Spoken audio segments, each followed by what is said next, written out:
যে যদি মহাকর্ষীয় ধ্রুবক সময়ের সঙ্গে ধীরে ধীরে কমে যায় তাহলে চাঁদের গতিতে কি পরিবর্তন দেখা দেবে। দেখো সাপোজ ধরে নাও এটা পৃথিবী, ওকে, এটা পৃথিবী এবং এখানে চাঁদ আছে। এবার ধরে নাও এদের তাহার দূরত্ব কত, ধরে নিলাম আর দূরত্ব, চাঁদের ভর স্মল এম, পৃথিবীর ভর ক্যাপিটাল এম। ওকে, তাহলে কি হচ্ছে না উভয়ের মধ্যে মহাকর্ষ বল কত হচ্ছে, G capital M by small M by R square. আবার কি হচ্ছে, এই যে মহাকর্ষ বল এটি কি করছে না এই যে চাঁদের ঘূর্ণনের জন্য যে প্রয়োজনীয় অভিকেন্দ্র বল সেই অভিকেন্দ্র বলটাই কিন্তু যোগান দিচ্ছে। ওকে, এই যে বলটা মহাকর্ষীয় বল এটাই অভিকেন্দ্র বলের যোগান দিচ্ছে। তাহলে কি লিখতে পারি আমরা, G M m by R square by m v square by r. ভিটা কি, ভিটা হচ্ছে এই চাঁদের গতিবেগ।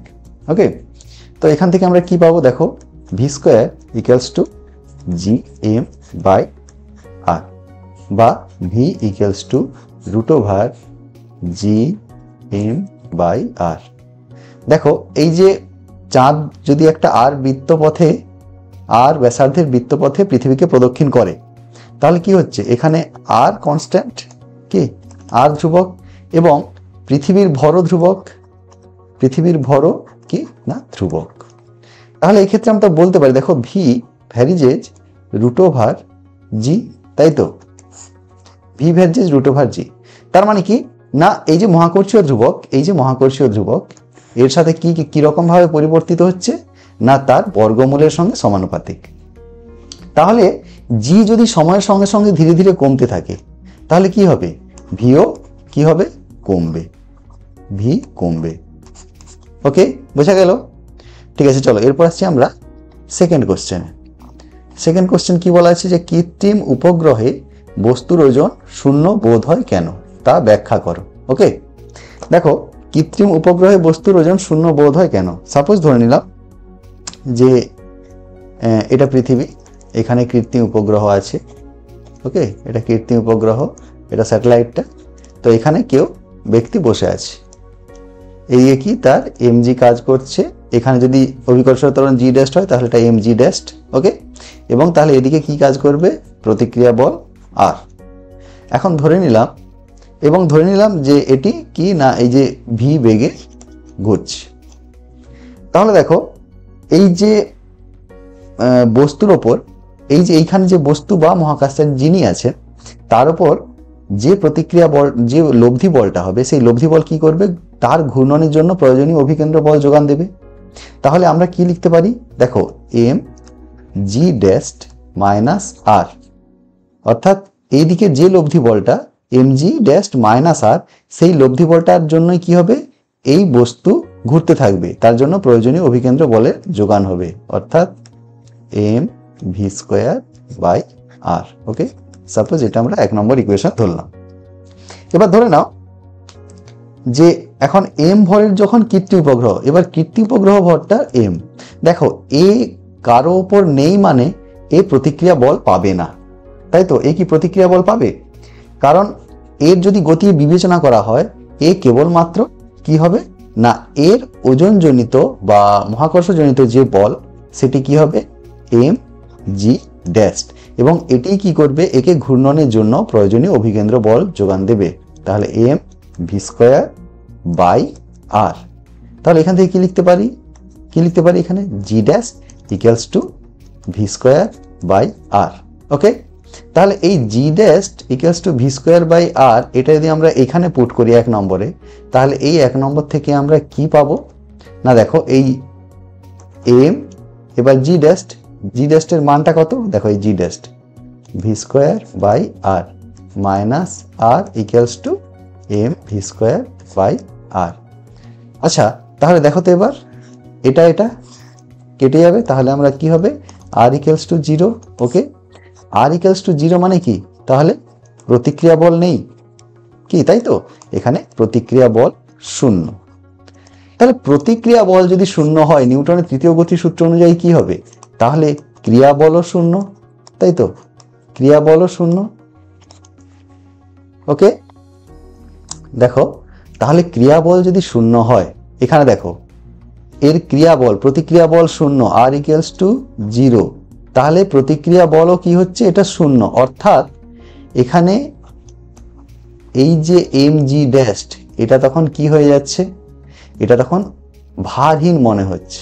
কি নিজেকে তখন ভারহীন মনে হচ্ছে, কে না এইখানে যে বস্তু বা ব্যক্তি যিনি থাকবেন তিনি নিজেকে ভারহীন মনে করবেন। কেন? তার ক্ষেত্রে কিন্তু ক্রিয়া প্রতিক্রিয়া বল শূন্য। ওকে, বোঝা গেল? চলো আসছি পরবর্তী সলিউশনে। তবে হ্যাঁ, আচ্ছা তোমরা এই সলিউশনগুলো নিজে করে নেবে। হ্যাঁ, যদি তোমরা পিডিএফ চাও এর পিডিএফও তোমরা কিন্তু পেয়ে যাবে। এর যে সলিউশন, যেটা তোমরা পিডিএফ লিঙ্ক যেটা পাবে সেখানে কিন্তু এই প্রবলেমগুলো করে দেওয়াই থাকবে। ওকে, চলো এরপর আসছি নেক্সট কোশ্চেনে। দেখাও যে গ্রহের কৌণিক বেগ সংরক্ষিত এবং এর থেকে কেপলারের দ্বিতীয় সূত্রটি নির্ণয় করো। ওকে, ঠিক আছে। চলো এবার সাপোজ ধরে নিলাম যে একটা এই যে সূর্য, এই সূর্যকে কেন্দ্র করে পৃথিবী ঘুরছে। তো ধরে নিলাম এটা দূরত্ব r, এটা কেন্দ্র O, এবং ধরে নিলাম এটা এখানে সূর্য আছে, এখানে সূর্য আছে। ওকে, এটা সূর্য। পৃথিবী কোনো একটা সময়ে P বিন্দু থেকে Q বিন্দু পর্যন্ত গেল। ওকে, আচ্ছা সাপোজ ধরে নিলাম এখানে ডেল থিটা কোণ উৎপন্ন করলো, পৃথিবী ঘুরছে। ওকে, পৃথিবী ঘুরছে। আচ্ছা এইবার দেখো এই যে কৌণিক ভরবেগ, পৃথিবী সূর্যের যে চারদিকে r ব্যাসার্ধের বৃত্তপথে ঘুরছে, তাহলে r ব্যাসার্ধের বৃত্তপথে যদি ঘোরে সেই ক্ষেত্রে কি r ফিক্সড কনস্ট্যান্ট। ওকে, এবং যেহেতু বৃত্তাকার পথে ঘুরছে তাই এক্ষেত্রে কৌণিক বেগও কিন্তু ধ্রুবক। তাহলে আমরা কি বলতে পারি, L equals to m r square omega, এটা কি হচ্ছে ধ্রুবক। এবং এই এলটা কি, এটাই কৌণিক ভরবেগ। ওকে, এটাই কৌণিক ভরবেগ। তাহলে কৌণিক ভরবেগ ধ্রুবক, এটা আমরা বুঝতে পারলাম। এবার দেখো সাপোজ একটা খুব ক্ষুদ্র সময়, এটা ডেল টি সময়ে পৃথিবী কি করলো না এই পি বিন্দু থেকে কিউ বিন্দু পর্যন্ত গেল এবং সূর্যে অর্থাৎ কেন্দ্রে ডেল থিটা কোণ উৎপন্ন করলো। তাহলে এই ডেল টি সময় অতিক্রান্ত ক্ষেত্রফল কত? ডেল টি সময়ে অতিক্রান্ত ক্ষেত্রফল কি হবে? তো এটা যদি সাপোজ ও পি কিউ এর ক্ষেত্রফল হবে, তাই তো, ত্রিভুজ ও পি কিউ সমান এর ক্ষেত্রফল, এর ক্ষেত্রফল। আচ্ছা দেখো, খুব ক্ষুদ্র সময় হওয়ার জন্য আমরা এই পি কিউটা একটা সরল রেখা হিসেবে ধরতে পারি, তাই তো। এই যে বৃত্তচাপটা এটা সরল রেখা, কারণ ডেলটি খুব ক্ষুদ্র সময়। তাহলে লিখতে পারি আমরা half into O P into P Q, বা লিখতে পারি হাফ ইন্টু আর ইন্টু, আচ্ছা পি কিউ মানে কি আমরা জানি যে S equals to R theta হয়, জানি, তাই তো। ওকে, তাহলে এখানে এস কত, পি কিউ সমান কত আর ইন্টু থিটা, তাহলে আর ইন্টু থিটা কত না ডেল থিটা। ওকে, বোঝা গেল?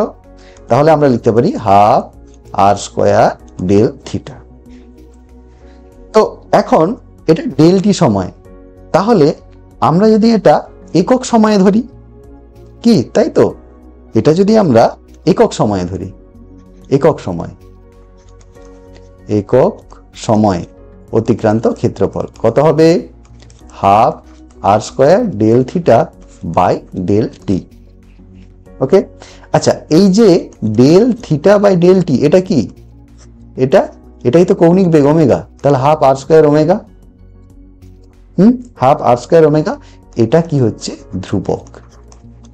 কেন ধ্রুবক হচ্ছে?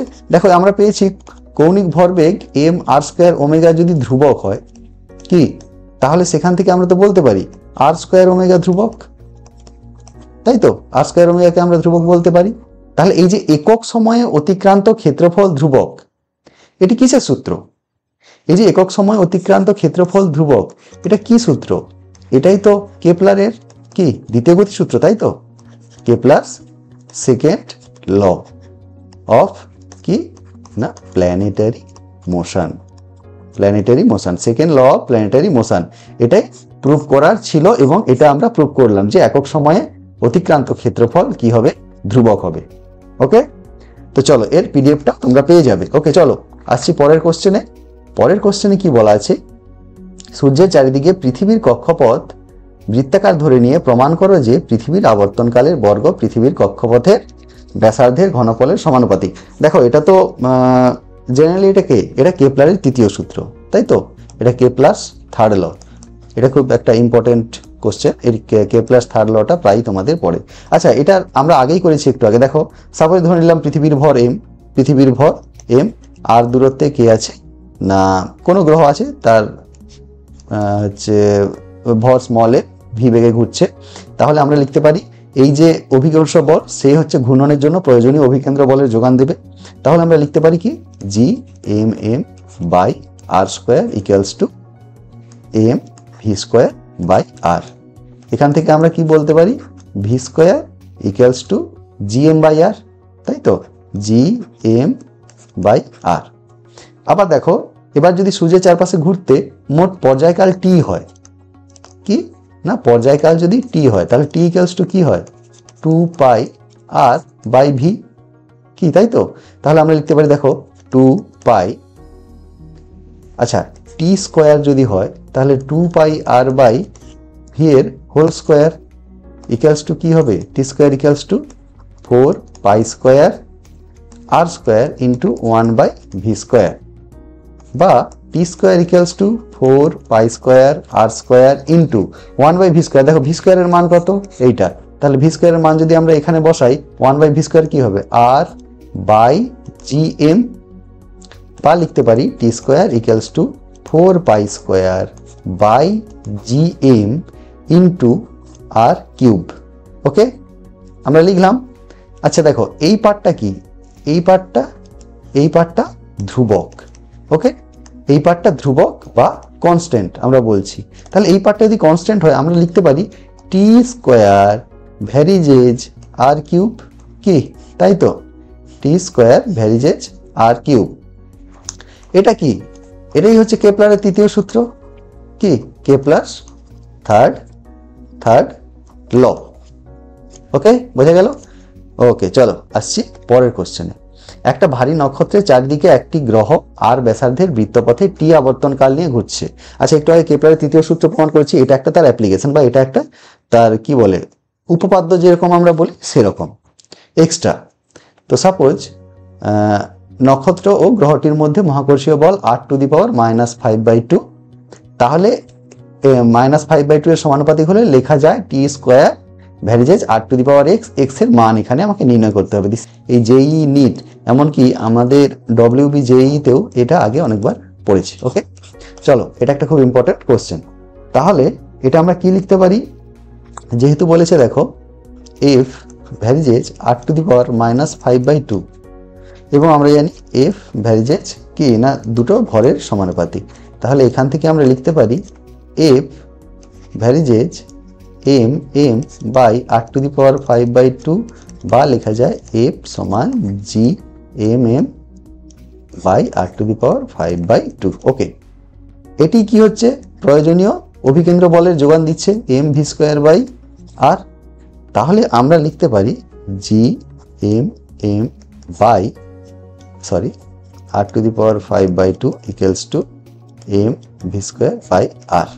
তাহলে এখান থেকে আমরা কি পাচ্ছি v square equals to G M by r⁻3/2। Okay, এই মানটা পাচ্ছি। এবার সে একই রকম ভাবে আমরা এখন পর্যায়কাল বের করব। যদি পর্যায়কাল টি হয়, okay, T equals to 2 pi r by v, এখানে যেহেতু ক্যাপিটাল আর, তাহলে এখান থেকে আমরা লিখতে পারি দেখো T square equals to 4 pi square r square into 1 by v square, তাই তো 1 বাই ভি স্কোয়ার, তার মানে 4 pi square r square into 1 by v স্কোয়ারের মান কত?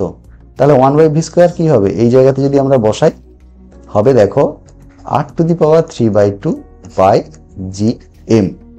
তাহলে কি লেখা যায় দেখো 4 pi square by G M into দেখো r⁻, কত হবে 7/2। ওকে, তাহলে কি লিখতে পাচ্ছি T square equals to 4 pi square by G M into r⁻7/2। আবার এই পার্টটা কি, এই পার্টটা কনস্ট্যান্ট বা ধ্রুবক। ওকে, যদি ধ্রুবক হয় তাহলে আমরা এখানে কি লিখতে পারি এখানে আমরা লিখতে পারি দেখো টি স্কোয়ার ভ্যারিজেজ r⁻7/2 কি পেলাম আমরা? আচ্ছা দেখো r⁻7/2। আচ্ছা এবং প্রথমেই বলা আছে যে টি স্কোয়ার ভ্যারিজেজ r⁻x। ওকে, তাহলে এই দুটোর মধ্যে যদি আমরা কম্পেয়ার করি কত পাবো? তাহলে x এর মান পাবো আমরা x = 7/2 and this is the required answer। ওকে, ঠিক আছে, চলো এরপর আসছি পরের কোশ্চেনে। সমভরের তিনটি বস্তুকণাকে একটি সমবাহু ত্রিভুজের তিনটি শীর্ষবিন্দুতে রাখা আছে। প্রতিটি বস্তুকণার ভর m এবং ত্রিভুজের বাহুর দৈর্ঘ্য l। কণাগুলি পারস্পরিক মহাকর্ষীয় আকর্ষণ বলের প্রভাবে সমবাহু ত্রিভুজের পরিবৃত্ত বরাবর প্রদক্ষিণ করবে। প্রতিটি কণার বেগ ও পর্যায়কাল নির্ণয় করো। এটা একটু একটা জটিল অঙ্ক, তো দেখো প্রবলেমটা দেখো, একটু ভালো করে লক্ষ্য করো। প্রত্যেকটা বাহুর দৈর্ঘ্য l। আচ্ছা এখানেও m ভর আছে, এখানেও m ভর আছে, এখানেও m ভর আছে। তো এটা a বিন্দু, b বিন্দু, c বিন্দু নিয়ে নিলাম। প্রত্যেকটার ভর কিন্তু m, বোঝা গেল?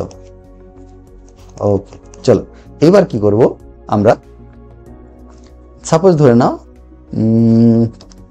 ওকে এটা বলা আছে 60 ডিগ্রি কোণ, তাই তো? এবং ধরে নাও এটা একে সবাই পারস্পরিক মহাকর্ষ বল F, যেহেতু সমবাহু ত্রিভুজ তাহলে এই আকর্ষণ বলগুলো F। আচ্ছা এটা যেহেতু 60 ডিগ্রি, তাহলে সাপোজ এই বরাবর কি হবে না, এই বিন্দুতে অবস্থিত এই যে m ভরের ওপর B এবং C বিন্দুতে যে বলগুলো ক্রিয়া করবে, ধরে নাও এই B এর জন্য কি বল ক্রিয়া করবে? F cos 30 ডিগ্রি, এবং C বিন্দুর জন্য হবে F cos 30 ডিগ্রি। এটা অলরেডি করা আছে, পিডিএফ তোমরা পেয়ে যাবে পিডিএফে। ভালো করে লক্ষ্য করো 30 ডিগ্রি কেন করলাম? টোটালটা 60 ডিগ্রি বলাই আছে, যেহেতু কারণ সমবাহু ত্রিভুজ, তাহলে একটা কোণের মান কত? 30 ডিগ্রি। কি বোঝা গেল তো? 30 ডিগ্রি। তাহলে এভাবে আমরা কত পাবো? এখানে টোটাল দেখো আমরা পাবো √3f। √3f কেন পাচ্ছি? দেখো দুটো যদি যোগ করি 2f cos 30 ডিগ্রি, তাহলে 2f cos 30 কত? √3/2, তাহলে এখানে √3/f আমরা পাচ্ছি, পেয়ে গেলাম। তাহলে √3f, তাহলে টোটাল এই বলটা কত হবে? √3 ইন্টু যে মহাকর্ষীয় বল, প্রত্যেকের জন্য যে পারস্পরিক মহাকর্ষীয় বল সেটা কি? Gm ইন্টু m মানে m স্কোয়ার বাই এদের মধ্যে দূরত্ব কত? l, তাহলে হবে l স্কোয়ার। এটা কি না, এটাই হচ্ছে এই লব্ধি বল, এবং এর জন্যই কি হবে, এটা চারপাশে এই যে চারপাশ বরাবর ঘুরতে থাকবে। আচ্ছা এই যে ঘুরবে, তাহলে এর ব্যাসার্ধ কত? এর ব্যাসার্ধ হচ্ছে এইটা। ওকে, এই ব্যাসার্ধ কত? সমবাহু ত্রিভুজের মধ্যমাদয়ের ছেদবিন্দু থেকে কর্ণবিন্দু দূরত্ব কত? l/√3। বোঝা গেছে? তাহলে কি হবে, এই যে দেখো √3 Gm square by l square equals to m v square মানে কত? m v square by r কত? l/√3। এখান থেকে আমরা পেয়ে যাব দেখো v equals to √Gm by l। Okay, এটা চেয়েছে কিন্তু প্রদক্ষিণ বেগ। এরপর পর্যায়কাল সে একই রকম ভাবে করব, t ইকুয়ালস টু 2π r কত? এখানে 2π r হচ্ছে l/√3 ইন্টু v। ওকে, 2π r ইন্টু 1/v। 1/v কত হবে? এখানে দেখো √l/Gm। তাহলে এখানে কত হবে? t equals to 2π/√3 √l³/Gm, sorry এটা স্মল m হবে, Gm। ওকে, তাহলে এটা আমরা পর্যায়কাল পেয়ে গেলাম। এটা কিন্তু AI-EEE-তেও অনেক আগে পড়েছে, এবং এটা বর্তমানে নিটেও পড়ে প্রবলেমটা। ওকে, চলো এরপর আসছি পরবর্তী কোশ্চেনে। চন্দ্র ও পৃথিবীর ভরের অনুপাত 1:81। ওকে চলো, এটা তোমাদের জন্য থাকলো, এটা তোমাদের জন্য টাস্ক দেওয়া থাকলো, এইটা তোমরা করবে, করে স্ক্রিনশট নিয়ে কিন্তু তোমরা কমেন্ট সেকশানে আমাকে জানাবে। তো তোমাদের অ্যান্সারটা বলে দিই। এই অ্যান্সারটা অ্যাকচুয়ালি তোমরা লিখে নিতে পারো যদি মুক্তিবেগ সরি যদি অভিকর্ষীয় ত্বরণ চাঁদে GM হয় এবং পৃথিবীতে যদি GE হয় তাহলে 0.198 GE, এটা একটা অ্যান্সার হবে। এবং আরেকটা অ্যান্সার চেয়েছে দেখো, মুক্তিবেগের তুলনায় চন্দ্রপৃষ্ঠের পৃথিবীপৃষ্ঠ থেকে মুক্তিবেগের তুলনায় চন্দ্রপৃষ্ঠ থেকে মুক্তিবেগের মান নির্ণয় করো। ওকে, এটা একটা বেরোবে। এটা চন্দ্রপৃষ্ঠের মুক্তিবেগ VEM সমান হবে 2/9 VE পৃথিবীপৃষ্ঠের মুক্তিবেগ। ওকে, তোমরা নিজেরা প্রবলেমটা করবে, করে এই অ্যান্সারটা আসছে কিনা তোমরা দেখবে। আর যদি না পারো তোমরা PDF-এ আছে এই প্রবলেমটা করা, সেটা দেখে নেবে। তো চলো আসছি পরের কোশ্চেনে। পৃথিবীর আহ্নিক গতির জন্য মেরু অঞ্চলে ও নিরক্ষরেখায় অভিকর্ষীয় ত্বরণের মানের পার্থক্য কত? আমরা জানি থিটা অক্ষাংশে কত হয় না, G θ = G - ওমেগা স্কোয়ার আর cos স্কোয়ার থিটা।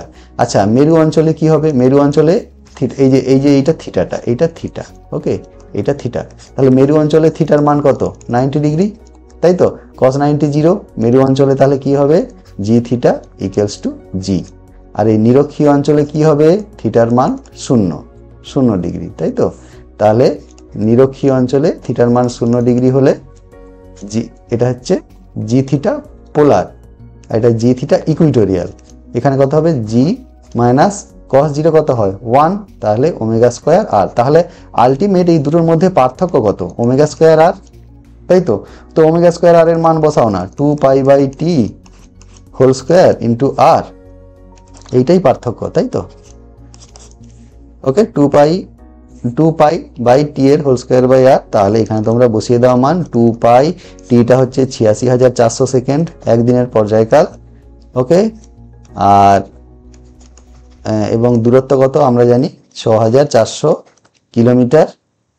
একে আমরা যদি মিটারে করি 10⁻³ বা যদি আমরা সেন্টিমিটারে করি আমরা 10⁻² নিয়ে নেব সেন্টিমিটার পার সেকেন্ড স্কোয়ার। তো এটা করলে দেখা যাবে আলটিমেট আসবে 3.38 সেন্টিমিটার পার সেকেন্ড স্কোয়ার। তোমরা যদি এখান পর্যন্তই রেখে দাও, এখান পর্যন্ত রেখে দিলেই কিন্তু তোমরা ফুল মার্কস পাবে, কোনো অসুবিধা নেই। ওকে, চলো আসছি পরের কোশ্চেনে। প্রমাণ করো পৃথিবীকে পরিক্রমারত কোনো কৃত্রিম উপগ্রহের বেগ 41 ওকে, আচ্ছা তোমাদের PDF-টা এখন আপডেট হবে, ওখানে এটা আপডেট থাকবে। এটা অ্যাকচুয়ালি হবে 41.2। ওকে, সরি 41.4 হবে, 41.4 বা 41.42%। অ্যাকচুয়ালি কি দেখো, আমরা কি জানি মুক্তিবেগ পরিক্রমারত কত কৃত্রিম উপগ্রহের বেগ এত পরিমাণ বৃদ্ধি পেলে পৃথিবীতে আর থাকবে না। তার মানে কি? সেটা মুক্তিবেগ লাভ করবে। এমনি নর্মালি বেগ কত হয়? √G × r। কিন্তু যদি এই 41.4% বৃদ্ধি পায় তাহলে আলটিমেট কত হয়ে যাবে তখন? এইটা কত হয়ে যাবে যে 1 + 41.4/100 × v হয়ে যাবে। এটা আলটিমেট হবে দেখো 1.41 v। বুঝতে পারছো? তার মানে √2 × v। আর √2 v মানে আমরা কি জানি? √2 gr। এটাই হচ্ছে মুক্তিবেগ, তাই তো? তার মানে মুক্তিবেগ পেয়ে গেলে আর থাকবে না পৃথিবীতে। ওকে, চলো আসছি আমরা লাস্ট কোশ্চেনে। এক ব্যক্তি ভূপৃষ্ঠে, ওকে চলো এটাও তোমাদের টাস্ক দেওয়া থাকবে। আমি দুটো দিলাম টাস্ক, তাই তো? এটা আমি হিন্টসটা দিয়ে দিচ্ছি তোমাদের। এর আগে একটা টাস্ক দিয়েছি, এটা একটা লাস্ট টাস্ক। বলছে যে এক ব্যক্তি ভূপৃষ্ঠে এত মিটার উচ্চতা অবধি লাফাতে পারে, পৃথিবীর গড় ঘনত্ব সমান ঘনত্ব বিশিষ্ট কোনো গ্রহের ব্যাসার্ধ কত হলে ওই গ্রহ থেকে ব্যক্তিটি কেবলমাত্র লাফ দিয়ে এর অভিকর্ষ বলের বাইরে আসতে পারে, মানে মুক্তিবেগ লাভ করতে পারে। তো এটা কি করতে হবে যে দু জায়গায় যেহেতু তার স্থিতিশক্তি সমান, তাহলে MGE/HE, ই মানে আর্থ আর কি, MGP মানে প্ল্যানেট, HP এটা হবে তার স্থিতিশক্তি। সেখান থেকে তোমরা এখানে HP এবং G এর মধ্যে রিলেশনটা বের করবে। এবং অভিকর্ষীয় ত্বরণ ওই প্ল্যানেটে কি হবে? GP = 4π/3 G RP ρP। RP মানে কি? ওর ব্যাসার্ধ, আর ρP হচ্ছে ওই গ্রহের গড় ঘনত্ব। আর তাহলে এটা যদি হয় এবং পৃথিবীর গড় ঘনত্ব, পৃথিবীর ক্ষেত্রে G সমান কত হবে? 4π/3 G আর পৃথিবীর ব্যাসার্ধ এবং রো পৃথিবীর। আবার এই দুটো কিন্তু সমান বলা আছে। ওকে, তাহলে এই ক্ষেত্রে তোমরা HP/HE বের করবে। ওকে, এখান থেকে তোমরা HP/HE সমান G/GP পাবে। সেই G/GPর মান তোমরা বসাবে বসালে আলটিমেট তোমরা এখানে পেয়ে যাবে। এবং এই এইচপি আর এইচির মান কত তোমাদের অ্যাকচুয়ালি বলা আছে এত মিটার উচ্চতা অবধি লাফাতে পারে, কোথায়? ভূপৃষ্ঠে, মানে আর্থে। তার মানে এটা বলা আছে 1.5 মিটার, তোমাদের এইটা বের করতে হবে। ওকে, তো চলো, আশা করি তোমরা বুঝতে পারলে। তোমাদের পুরো পিডিএফটা কিন্তু সব প্রবলেম এটা সলিউশন করা থাকবে পিডিএফটা, এবং পিডিএফটার লিঙ্কটা তোমরা ডিসক্রিপশনে পেয়ে যাবে। পরের আমরা সেট নিয়ে আলোচনা করব। সবাই সুস্থ থেকো, ভালো থেকো।